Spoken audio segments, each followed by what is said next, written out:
শোরমা সৌদিদের সবচেয়ে ফেভারিট কয়েকটা খাওয়ার মধ্যে এটা একটা রাতের জন্য। এটা খুব হালকা একটা খাওয়ার বলা যায়, বাট সত্যি কথা বলতে এটার অর্থটা কি আমি জানি না। শোরমা মানিটা কি, যদি কারো জানা থাকে তাহলে অবশ্যই জানাবেন, আমিও একটা জিনিস জানতে পারবো। ড্রাইভারদের ক্ষেত্রে প্রতিদিনই একটাই রুটিন, একটাই কাজ, একদম বিরক্তকর মানে বোরিং কাজ যদি কিছু থাকে তাহলে হয়তো বা ড্রাইভারদের জবই হইতে পারে।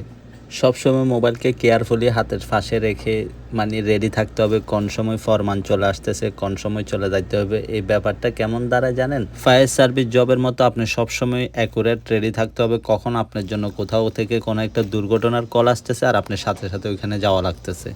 বাট প্রবাসে ফাইবার ড্রাইভিং করাটা ফায়ার সার্ভিস জব থেকেও কঠিন, কেননা আপনাকে এক সেকেন্ডও এদিক সেদিক হইতে হবে না। বাকি একটা শব্দ আছে আমার কাছে মনে হয় হয়তোবা যারা হাউস ড্রাইভিং করে তারা ঘুমের মধ্যে এই শব্দটা শুনতে পারে। সো যে অবস্থায় থাকে না কেন খাওয়া তো লাগবে।